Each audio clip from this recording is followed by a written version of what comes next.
अस्सलाम वालेकुम वरहमतुल्लाहि व बरकातुहू। This is sir Naseem Zulfiqar और आज हम सॉल्व करने जा रहे हैं पीएमसी का जो प्रैक्टिस टेस्ट है 2022 का, जो अभी 2-3 दिन पहले अपलोड हुआ है पीएमसी के पोर्टल पर। उसकी केमिस्ट्री, इंग्लिश और लॉजिकल रीजनिंग के पोर्शंस को सॉल्व करेंगे यहाँ पर। तो फर्स्ट क्वेश्चन है, what is the mass in gram of 1.69 moles of phosphoric acid. Phosphoric acid हमारे पास होता है डायरेक्ट H3PO4 और इसका मॉलिक्यूलर वेट हमारे पास होता है 98 AMU। अगर हमें मास निकालना है मोल से, that should be mole into molecular weight, तो 1.69 should be multiplied by 98, so the answer will be 166 gram. Next question is the amount of reactant according to balance chemical equation is called as, that's called stoichiometric amount, D option. Next is what mass is the mass of 2 dm³ of oxygen at STP।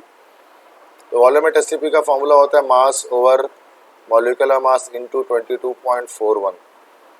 अगर हमें मास निकालना है तो volume into molecular mass divide by 22.41 हो जाएगा ये।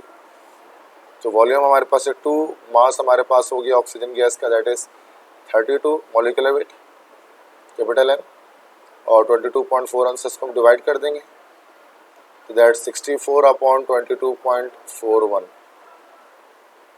इन दोनों को मल्टीप्लाई किया जाएगा तो इन दोनों को डिवाइड जब हम करेंगे तो आंसर आएगा हमारे पास 2.85। Next is which principle contradict the Bohr's model. तो बोहर्स मॉडल को कॉन्ट्राडिक्ट किया था हाइसेनबर्ग अनसर्टेनिटी प्रिंसिपल ने, डी ऑप्शन।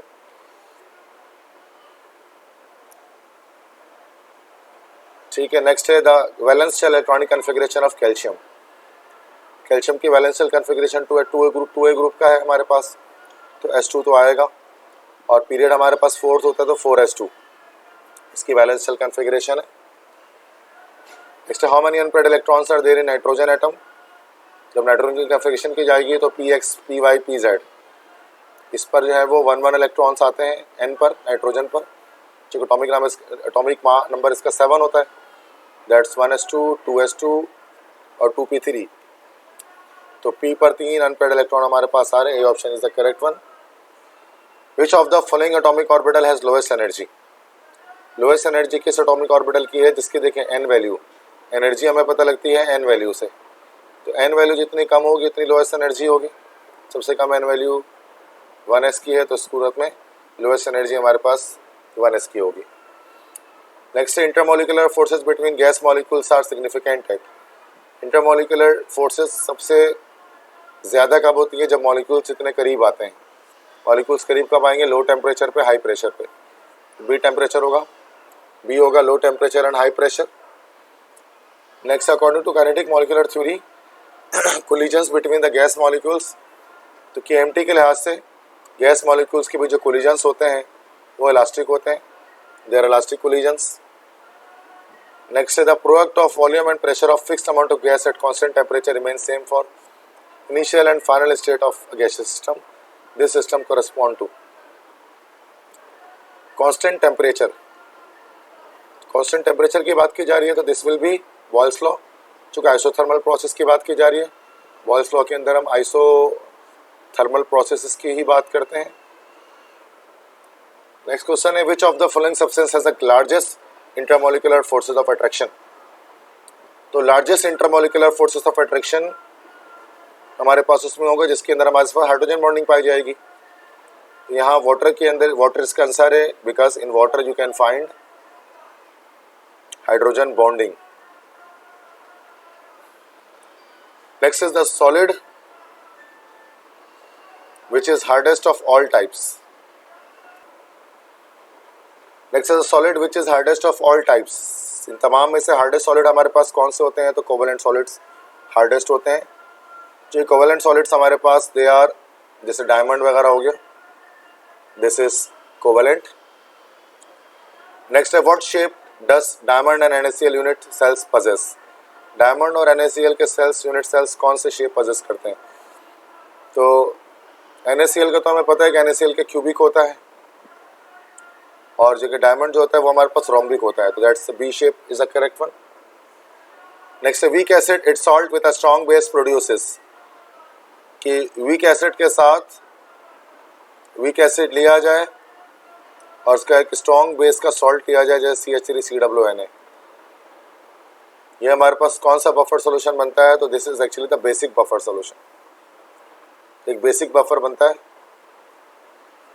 ठीक है, क्योंकि that is a weak acid with a strong basic salt, तो हमारे पास बेसिक बफर सोल्यूशन की फॉर्मेशन हो जाएगी। नेक्स्ट है NaCl can be purified by passing gaseous, that is hydrogen chloride, D option. Next है when hydrogen chloride passes through saturated brine it increases concentration of, जब NaCl है, ये पिछले वाला MCQ से लिंक करता है, Na प्लस, और या कॉमन एन इफेक्ट की बात यहाँ पर कर रहे हैं कि जब इससे HCl को पास किया जाएगा सैचुरेटेड ब्राइन से, तो किसकी कंसंट्रेशन इंक्रीज हो जाएगी, ठीक है, तो यहाँ पर तो कॉमन एन इफेक्ट आएगा, कॉमन एन इफेक्ट की वजह से हमारे पास जो क्लोराइड आइंस हैं उनकी कंसंट्रेशन है वो इंक्रीज हो जाएंगे, रिएक्शन बैकवर्ड आना शुरू हो जाएगा, तो डी ऑप्शन करेक्ट हमारे पास है। So this MCQs is about the topic that is called common ion effect. Next, activation energy of forward and backward reaction always, हमेशा सेम होती हैं, फॉरवर्ड और बैकवर्ड रिएक्शन के लिए जो एक्टिवेशन एनर्जी होती है। Next, Arrhenius equation is the equation of, Arrhenius equation जब हम बनाते हैं तो हमें एक स्ट्रेट लाइन ड्रॉ के अंदर होती है, तो सी ऑप्शन होगा, that is straight line. Next, in the air N2 plus O2 and O2 occur naturally but they do not react to form oxides of nitrogen because, मतलब N2 और O2 ये दोनों साथ में रिएक्शन नहीं करते हैं, क्या वजह है, तो oxides of nitrogen are unstable, catalyst is required for the reaction is endothermic, N2 and O2 do not react with each other because nitrogen oxygen दोनों साथ में रिएक्शन नहीं करते हैं। इसकी वजह नाइट्रोजन की स्टेबिलिटी है कि नाइट्रोजन स्टेबल होता है because of half field configuration, half field configuration की वजह से, इस वजह से ये ऑक्सीजन के साथ रिएक्शन नहीं करता। नेक्स्ट है the correct value for enthalpy of formation of CO, तो कार्बन मोनोऑक्साइड की फॉर्मेशन के लिए जो करेक्ट वैल्यू ऑफ एंथैल्पी, ठीक है, तो वो करेक्ट वैल्यू ऑफ एंथैल्पी हमारे पास क्या होती है, दैट्स -110 किलोजूल पर मोल, ए ऑप्शन। नेक्स्ट है what is the advantage of using platinum foil in standard hydrogen electrode formation, जब हम स्टैंडर्ड हाइड्रोजन इलेक्ट्रोड बनाते हैं SHE, तो उसमें प्लैटिनम के ऊपर, प्लैटिनम मेटल के ऊपर हम लोग जो है वो हाइड्रोजन गैस को एब्जॉर्ब क्यों करवाते हैं, why we do this, it acts as catalyst, नहीं, it does not support the electrode, ऐसा भी नहीं है, it provides large surface area, yes, तो सरफेस एरिया ज़्यादा हो जाता है जहाँ पर इलेक्ट्रॉन्स इजीली आ सकते हैं, तो सी ऑप्शन करेक्ट होगा। नेक्स्ट है copper ion takes up 2 electrons to give an electrode potential values of, copper ions के electrode potential value that is +0.34 volt हमारे पास ही होता है इसका electrode potential value, you need to remember this. Next, how many hybridised orbital are formed by intermixing 4 atomic orbital, याद रखिए जितने एटॉमिक ऑर्बिटल होंगे उतने ही हाइब्रिड ऑर्बिटल फॉर्म होंगे, तो 4 एटॉमिक ऑर्बिटल हैं तो 4 हाइब्रिड ऑर्बिटल्स की फॉर्मेशन होगी। नेक्स्ट है the pi bond surround the sigma bonds in ethyne molecule in the shape of, मतलब जब हम इथाइन मॉलिक्यूल की बात करें तो इथाइन मॉलिक्यूल के अंदर जो पाई बॉन्ड्स होते हैं वो एक तरह के सिलेंड्रिकल शेप में होते हैं, जो कि आपस में दो तरफ से इस तरह से बॉन्डिंग कर ले तो सिलेंडर की शेप का ये हो जाता है, भी हो जाएगा सिलेंड्रिकल। नेक्स्ट है which of the following is an oxonium ion, oxonium में ऑक्सीजन पे प्लस चार्ज होता है जो यहाँ पर H3O प्लस में, तो ये ओवरऑल इस मॉलिक्यूल का हम हाइड्रोनियम कह सकते हैं, लेकिन यहाँ पर अगर हम इसका स्ट्रक्चर ड्रॉ करें तो इस टाइप का होता है, और यहाँ पर जो है ना ये this is oxonium ion, the ion in which oxygen has a positive charge. Next is all alkaline earth metals react with nitrogen to give, सारे अल्कलीन अर्थ मेटल नाइट्रोजन से रिएक्शन करके क्या देते हैं, तो रिस्पेक्टिव इसके नाइट्राइड्स हमें मिलेंगे, जैसे यहाँ पर मैग्नीशियम नाइट्राइड मिला, बी ऑप्शन होगा नाइट्राइड्स। तो नाइट्राइड्स हम कहते हैं N-3, एक नाइट्रेट होता है वो होता है NO3-, एक नाइट्राइल होता है दैट इज कॉल्ड Cn-, एक अमाइड होता है that is C double bond O NH2-, ठीक है, दिस इज, यहाँ पर हमें नाइट्राइड मिलता है, B option is the correct one. Next is more the ionization potential less will the ability to form, जितना ज़्यादा IP होगी उतने ज़्यादा कैटाइंस की फॉर्मेशन लेस होगी, तो इलेक्ट्रॉन लॉस नहीं हो पाएंगे। तो ये option. Which statement about the group 6 elements is false? All have an outer electronic configuration of 4 NS2 NP4। नहीं, ये सही बात है। The electronegativity of group 6 elements decrease as one goes down the group. Down the group decrease होती है, ये भी सही बात है। Most are found in sulphide deposits, तो ये भी सही बात है। Next, oxygen has the highest boiling and melting point. नहीं, ये गलत बात है, it is false. Oxygen, sulphur, selenium, tellurium, polonium, जब टॉप से बॉटम जाएंगे इसके अंदर तो boiling point will gradually increase. Oxygen की तो लीस्ट होगी ना इसके अंदर, it is not the highest, it is the least boiling. Next, which compound gives the photochemical smog a brownish colour? कौन सा कंपाउंड एक ब्राउनिश कलर का फोटोकेमिकल स्मॉग देता है? तो this is actually NO2, nitrogen dioxide. एक photochemical smog होता है, जैसे सिल्वर नाइट्रेट है, जब उसमें सनलाइट पड़ेगी तो ये सिल्वर मेटल में अलग हो जाएगा, NO2 अलग होता है और ऑक्सीजन गैस अलग होता है। ये NO2 गैस जो होती है ये टॉक्सिक होती है, एक्सप्लोजिव भी होती है, तो ये ब्राउन कलर की गैस है, ठीक है, that is brown coloured gas होती है, स्मॉग की तरह होती है। Smog is actually a collection of smoke and fog, that is called smog. Next is element that form interstitial compound. भाई इंटरस्टिशियल कंपाउंड बनाने की सलाहियत सिर्फ और सिर्फ ट्रांजिशन एलिमेंट्स के अंदर ही होती है। तो उनके अंदर आपको पता है कि इंटरस्टिशियल स्पेसेस होते हैं, इंटरस्टिशियल पोर्स होते हैं, तो इंटरस्टिशियल पोर्स में कोई छोटे एटम आकर एब्जॉर्ब हो जाते हैं। तो कोई ट्रांजिशन एलिमेंट ढूंढ लें इसके अंदर। देखिए, कार्बन तो हो ही नहीं सकता, फ्लोरीन भी हो नहीं सकता, सीजियम और रुबिडियम। देखिए बड़े एटम को देखिए, इसमें ट्रांजिशन कोई भी नहीं है, इसमें सारे रिप्रेजेंटेटिव हैं, तो इसमें सबसे बड़ा एटम आप ढूंढ लें, सीजियम, रुबिडियम, सीजियम। तो सीजियम बना सकते हैं फिर भी, चूंकि इसके पास 6 शेल होते हैं, इसके एटम बड़े साइज के है। वैसे प्रीडोमिनेंटली ये क्वालिटी ट्रांजिशन एलिमेंट्स के अंदर पाई जाती है। Next, coinage metals belong to which group of periodic table? Coinage metal किस ग्रुप से बिलोंग करते हैं? ठीक है, तो coinage metals belong to which group of periodic table? Coinage metal जिसे सिक्के बनाते हैं, that is copper, silver, gold, ये ग्रुप 1B से बिलोंग करते हैं पीरियोडिक टेबल के। ये option is the correct one, 154 का।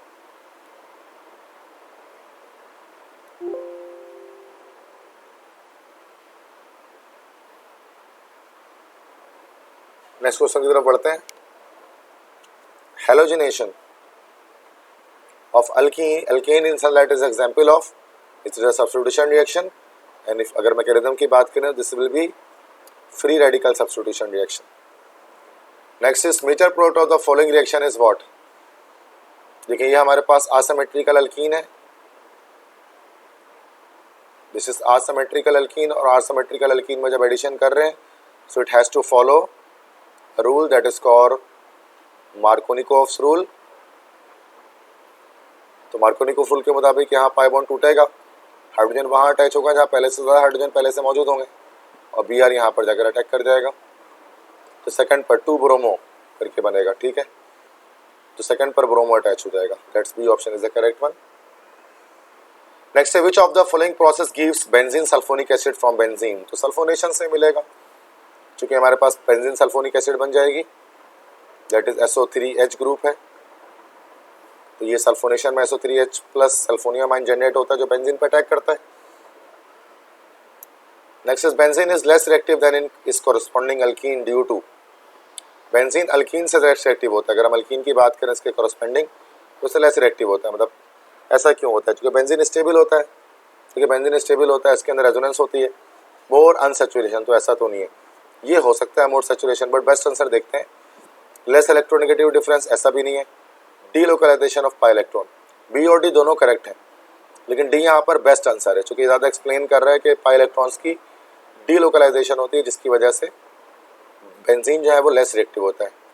डी लोकलाइजेशन से मुराद होती है that is called the movement of pi bonds. Pi bonds जो है वो रोटेट करता है, जैसे कि आप जानते हैं बेंजीन के अंदर। Next is what is the structure of benzene? Benzene का स्ट्रक्चर कैसा होता है? तो बेंजीन एक हेक्सागोनल रिंग की सूरत में होता है, तो ऑक्टागोन और पेंटागोन तो खत्म हो गया, और प्लेनर हेक्सागोन होता है, मतलब जो प्लेन पे आराम से रखा सकता है। तो रेगुलर फ्लैट प्लेनर हेक्सागोन, ये option correct. Next, which of the following has anti knocking property. Anti knocking property से मुराद यहाँ पर आपको नॉक इनहिबिटर बताना है, नॉक इनहिबिटर के बारे में, ठीक है। एंटी नॉकिंग एजेंट हमारे पास होता है that is called tetraethyl lead. ये हमारे पास बी ऑप्शन है, this is actually tetraethyl lead, this is anti knocking agent. और इसको हम लोग किस लिए इस्तेमाल करते हैं, for the reforming of petroleum और रीफॉर्मिंग ऑफ गैसोलीन। इसकी बाकी तमाम डिटेल्स आपको मेरे जो है वो चैनल पर लेक्चर्स के अंदर मिल जाएंगी। अभी जस्ट मैं आपको प्रैक्टिस टेस्ट की सोल्यूशन करवा रहा हूँ। मेरा मकसद आपको डिटेल्ड स्टडी करवाना नहीं है, चूँकि ऑलरेडी मैं करवा चुका हूँ, आप चैनल्स पर देख सकते हैं। Which of the following fraction of petroleum has lowest boiling point at STP. कौन सा पेट्रोलियम फ्रैक्शन की लोएस्ट बॉइलिंग पॉइंट होगी एसटीपी पर। तो फ्रैक्शनल डिस्टिलेशन मतलब जिस हम यहाँ पर लोएस्ट मॉलिक्यूलर वेट चेक कर लेते हैं या lowest number of carbon atom जिसके अंदर होंगे। Kerosene, lubricating oil, gasoline, natural gas. तो नेचुरल गैस होगा, तो ये तो जाहिर सी बात है गैसियस फॉर्म में होगा, तो इसकी सबसे ज़्यादा लो बॉइलिंग पॉइंट होगी एसटीपी पर। Conversion of straight chain hydrocarbon into branch chain, अभी बताया था इसको, दैट इज कॉल्ड रीफॉर्मिंग। इसी के लिए एंटी नॉकिंग एजेंट इस्तेमाल करते हैं, that is tetraethyl lead. Next is which one of the following is a strong nucleophile. इसमें से स्ट्रॉन्ग न्यूक्लियोफाइल कौन सा हमारे पास है। तो न्यूक्लियोफाइल आपको पता है NU नेगेटिव चार्ज कैरियर होते हैं, न्यूक्लियोफाइल कहा जाता है इनको। तो इन चारों में से स्ट्रॉन्ग न्यूक्लियोफाइल हमारे पास होता है OH माइनस, OH नेगेटिव, ठीक है। नेक्स्ट है 2-क्लोरोब्यूटेन बिलोंग्स टू। 2-क्लोरोब्यूटेन किससे बिलोंग करता है, ठीक है, दिस इज 2-क्लोरोब्यूटेन। अल्फा कार्बन के दो तरफ रेडिकल है, this is secondary alkyl halide, इसी को हम कह सकते हैं 2 डिग्री अल्काइल हैलाइड। नेक्स्ट है bond energy of CCl is 346 kilo joule पर मोल, the bond energy of CBr would be. ठीक है, CCl की बॉन्ड एनर्जी ज़्यादा है, अच्छा, it should be greater than CBr, क्योंकि CBr का डिफरेंस ऑफ इलेक्ट्रोनेगेटिविटी कम आएगा, तो हमें मतलब इसकी बॉन्ड एनर्जी भी कम होगी। तो 346 से कम वाला हमें देख लेना, that is 290, that's a logical question. हम ये वैल्यू याद नहीं करनी, हमें पता है कि बस 346 से कम ही होगा ना, बाकी तो 346 से ज़्यादा है। चूँकि CBr की बॉन्ड एनर्जी लेस होगी, तो लेस वाला सिर्फ यही है CCl के मुकाबले में। जो क्लोरीन और Cl की जब डिफरेंस ऑफ इलेक्ट्रोनेगेटिविटी लेंगे तो वो CBr की कम आएगी, और जब डिफरेंस ऑफ इलेक्ट्रोनेगेटिविटी कम होता है तो फिर बॉन्ड एनर्जी भी कम होती है, because they both are directly proportional to each other. Next, which of the following reactions are given by alcohol और फिनॉल बोथ। अल्कोहल और फिनॉल दोनों एस्टरिफिकेशन कर सकते हैं दोनों। नेक्स्ट है new CC bond is formation is possible with. नया carbon carbon bond कब बनता है, by a saturation reaction. Saturation जब होती है, लाइक हम हाइड्रोजनेशन अगर हम कर लें अल्कीन वगैरह की, तो क्या होगा, पाई बॉन्ड टूट के सिग्मा बॉन्ड बन जाएगा, तो कार्बन कार्बन सिंगल बॉन्ड की फॉर्मेशन हो जाएगी। सिंपल है ना, कार्बन कार्बन हो गया ये, इसमें हाइड्रोजन ऐड करेंगे तो ये C और C बन जाएगा, ठीक है, पाई बॉन्ड टूट के हाइड्रोजन ऐड हो जाएंगे इसके अंदर। नेक्स्ट एसिटल सार, एसिटल किसे कहते हैं। एसिटल बच्चों ये कंपाउंड होता है OC2H5, then OC2H5, then hydrogen hydrogen, this is acetal, ठीक है। तो एसिटल हमारे पास दो तरफ से इथॉक्सी ग्रुप होता है, ये हमारे पास डाई ईथर्स होते हैं, ये ईथर ग्रुप ये रहा, एक दूसरा ईथर ग्रुप ये रहा, दिस इज डाई ईथर। ये बनता कब है वैसे, ये जब हम बात करें तो ये एसिटल तब बनेगा जब हम फॉर्मल्डिहाइड का रिएक्शन करा दें किससे बच्चों, दैट इज इथाइल अल्कोहल से। 2 स्टेप रिएक्शन होता है, तो उसमें हमारे पास पहले तो हेमी एसिटल बनता है, फिर एसिटल बनता है।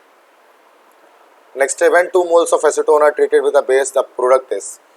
जब 2 मोल एसीटोन के बेस के साथ उनका रिएक्शन किया जाएगा, CH3 carbon double bond oxygen CH3, इसके रिएक्शन किसी बेस के साथ करेंगे NaOH के साथ, तो यहाँ पर ये कंडेंसेशन हो जाएगी। यहाँ पर हमारे पास इस रिएक्शन को हम लोग कहते हैं एल्डोल कंडेंसेशन। क्योंकि आप जानते हैं कि एसीटोन के पास देयर इज अल्फा हाइड्रोजन है इसके पास, this is a functional group, this is alpha carbon, इसके पास अल्फा हाइड्रोजन है। अल्फा हाइड्रोजन होने की वजह से ये हमारे पास एल्डोल कंडेंसेशन करेगा बजाय कैनेडारो रिएक्शन के। तो हमारे पास ये जो कंपाउंड यहाँ पर बनेगा, डबल बॉन्ड यहाँ पर लगेगा, यहाँ पर 1 2 3 4 हाइड्रोक्सी, दिस इज 4 हाइड्रोक्सी और 4 मिथाइल 2 पेंटानोन, बी कंपाउंड बन जाएगा, this is called aldol condensation. Aldehyde और अल्कोहल या कीटोन और अल्कोहल साथ में अटैच हो जाएंगे एक ही मॉलिक्यूल के अंदर। नेक्स्ट है carboxylic acids are obtained from fats and oils by what. तो कार्बोक्सिलिक एसिड्स को हम किस तरह से निकालते हैं फैट्स और ऑयल से, तो ये हमारे पास हाइड्रोलिसिस जब हम करेंगे तो हमें कार्बोक्सिलिक एसिड्स मिल जाएंगे बाय फैट्स एंड ऑयल। चूँकि फैट्स और ऑयल क्या है बच्चों, एस्टर्स है ना, और एस्टर्स को जब वाटर में डिजोल्व करेंगे तो सिंपल सी बात है वो आपको एक कार्बोक्सिलिक एसिड देगा और साथ में वो आपको अल्कोहल देगा। Next is which one of the following carboxylic acid and unpleasant smell. Butyric acid की एक अनप्लेजेंट स्मेल होती है, इसी को हम जो है वो ब्यूटानोइक एसिड भी कहते हैं। इसकी बहुत ही ख़राब स्मेल होती है और ये स्मेल कब प्रोड्यूस होती है, जब बटर की रैंसिडिफिकेशन होती है। बटर होता है ना मक्खन, काफ़ी देर तक उसको खुला छोड़ दें तो उसमें रैंसिडिफिकेशन होती है, वो ब्यूटारिक एसिड में कन्वर्ट होता है और एक फाउल ऑर्डर और एक बुरी स्मेल जो है ना वो आपको देना शुरू कर देता है। Next is which of the following is not an IUPAC name of the compound. इनमें से कौन सा आईयूपीसी नेम नहीं है कंपाउंड का, ठीक है, कौन सा आईयूपीसी नेम नहीं है उसमें अगर हम देखें तो दैट इज मिथानोइक, इथानोइक, चूँकि ये कार्बोक्सिलिक एसिड्स हैं तो कार्बोक्सिलिक एसिड्स को जब हम आईयूपीएसी नेमिंग करते हैं इसकी तो हम उसको लिखते हैं अल्कानोइक एसिड। तो ये तो अल्कानोइक एसिड के लिहाज से नाम है सारे, सिर्फ ये प्रोपायोनिक एसिड ये हमारे पास कॉमन नेम है, चूँकि फॉर्म 1 के लिए, एसिड 2 के लिए और आपको पता है प्रोपायोन 3 के लिए होता है। तो जब हम प्रोपानोइक एसिड कहते हैं तो ये आईयूपीएसी होता है, जब प्रोपायोनिक एसिड कहते हैं दिस इज कॉमन। तो D option is the correct one. Next in structure of diamond each carbon atom is. Diamond के स्ट्रक्चर में हर कार्बन एटम sp3 हाइब्रिडाइज होता है, इसका मतलब स्ट्रक्चर उसका कैसा होता है, tetrahedral. Next is position of atoms in molecular crystals can be determined by, ये ऑप्शन होगा X-ray analysis. Next take your warm jacket, अब ये एमसीक्यूज आ गए इंग्लिश के। Take your warm jacket with you dash it gets breezy, अपने साथ एक गर्म जैकेट ले लो in case it gets breezy, मतलब ऐसा हो जाए कि क्या पता कि ब्रीजी या फिर तेज़ हवा, ठंडी हवा जो है वो चलनी शुरू हो जाए, तेज़ हवा, ब्रीज कहते हैं तेज़ हवा चलनी शुरू हो जाए, तो that is in case.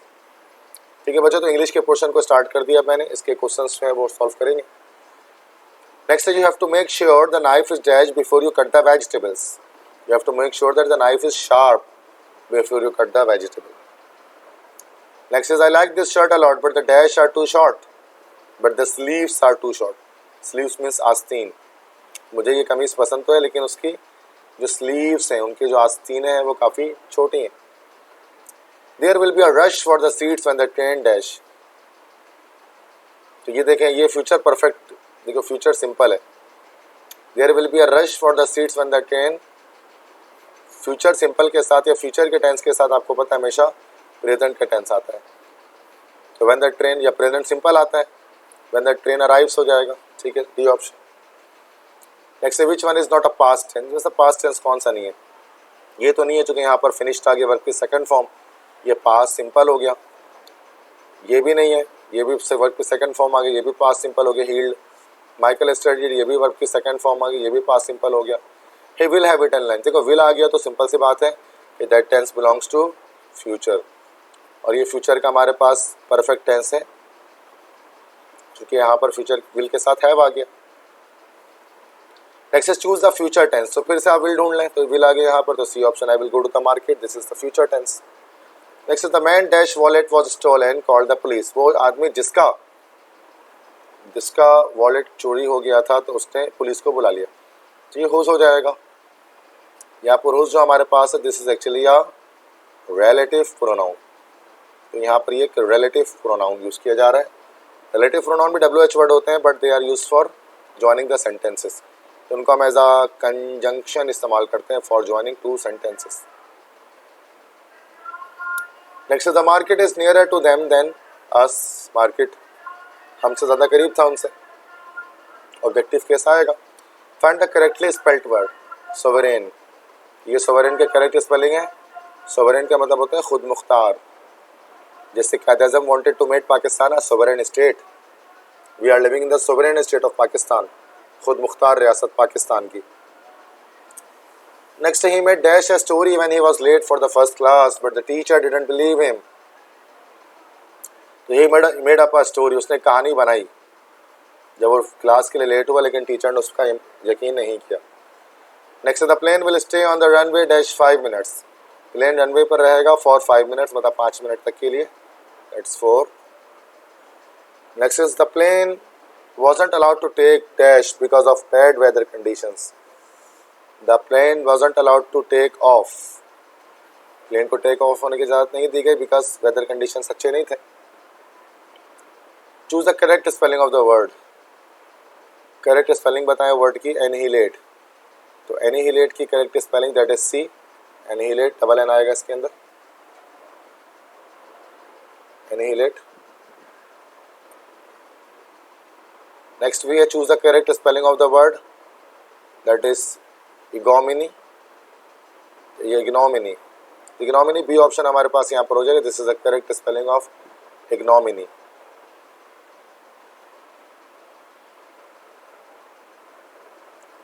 Choose the correct spelling of the word exhibition. Exhibition means नुमाइश. एग्जीबिशन की करेक्ट स्पेलिंग है बी पर लगा हुआ है हमारे पास. Which one is correct? I am just passing away Ali, though I might run into Ahmad here. I am just passing through Ali, I am just passing on Ali, I am just passing along Ali. Though I might run into Ahmad here.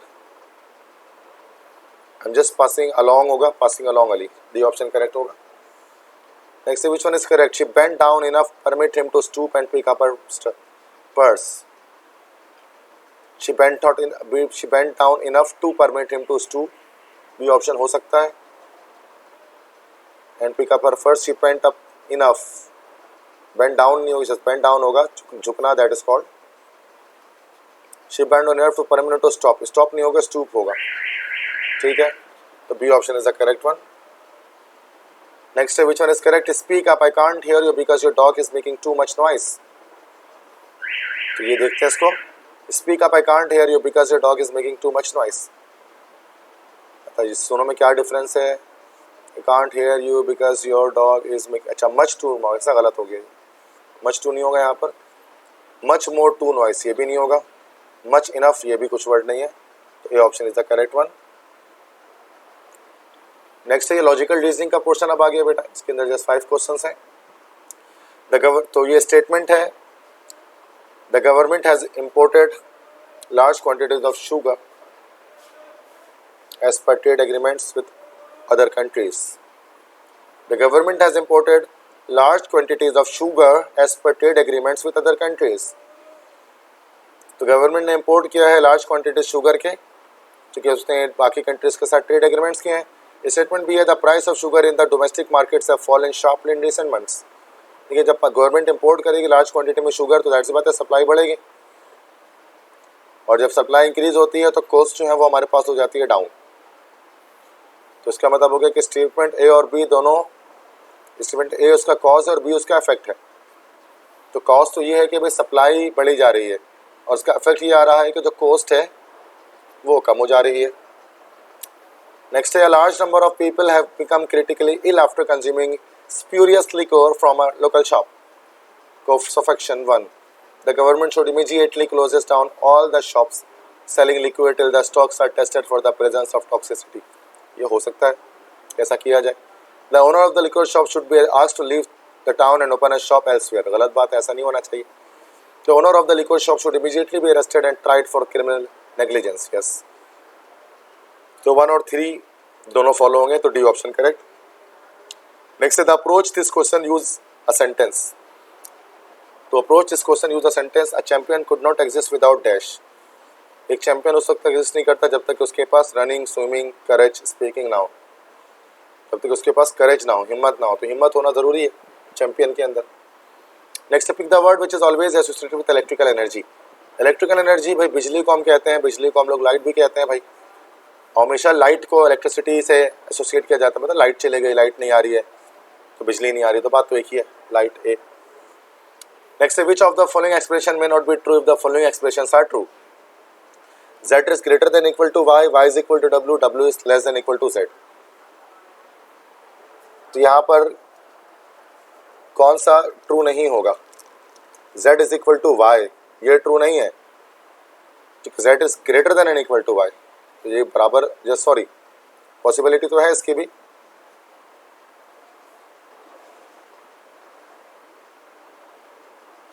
It has the possibility, ठीक है। तो ये तो हो सकता है कि z बराबर भी हो y के, y is less than equal to z।